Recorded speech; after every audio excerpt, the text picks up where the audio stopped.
E aí, pessoal, sou o professor João Paulo Oliveira, trazendo mais um pouquinho de revisão para Saneago 2018, e agora é hora de falar de atos administrativos, um assunto que muita gente pensa que é um bicho-papão, mas está muito longe disso. Na realidade, os atos administrativos têm uma importância ímpar no direito administrativo brasileiro, porque eles nos mostram o comportamento da administração pública. E é lógico que nós precisamos manter um comportamento lícito, e é sobre isso que tratam os atos administrativos. Quando se fala de ato administrativo, nós falamos de uma declaração do Estado de quem ele faça às vezes, expedida em nível infralegal, unilateral, controlada pelo Poder Judiciário e sob o exercício da função administrativa. Tá? Isso significa que se eu atuo em outra função que não administrativa, eu não tenho ato administrativo. Agora, o ato administrativo ele tanto pode ser expedido pelo executivo, quanto pelo legislativo, quanto pelo judiciário. Tá? O importante é que seja no exercício da função administrativa.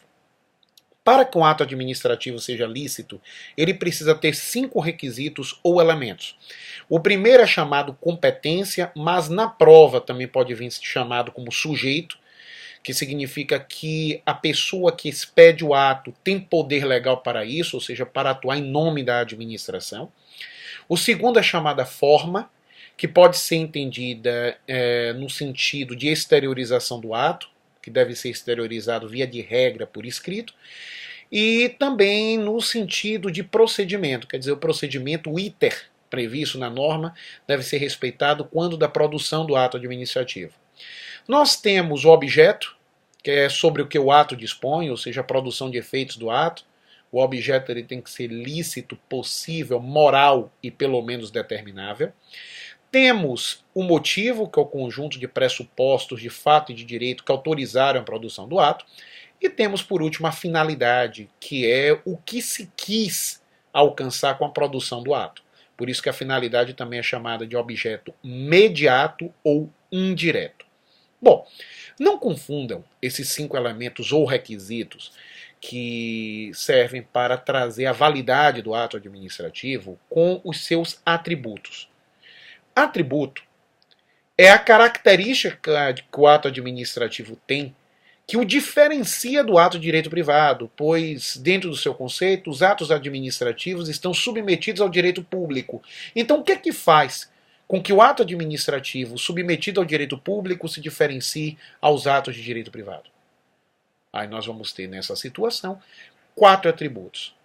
Presunção de veracidade e legitimidade, que alguns falam de fé pública, o ato é dotado de fé pública, ou seja, ele, salvo prova em contrário, é legal e verdadeiro. Autoexecutoriedade, que é a capacidade que tem a administração de executar seus próprios atos sem necessidade do judiciário. Imperatividade, que é a capacidade que tem a administração de impor seus atos, mesmo contra a vontade do administrado, do destinatário do ato.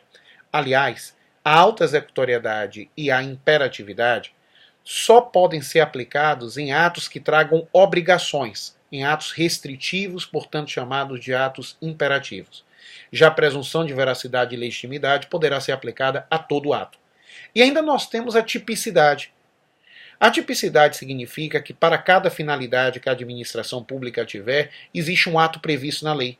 Então o ato deve ser produzido dentro daquela finalidade que a lei o traz. Isso é chamado tipicidade.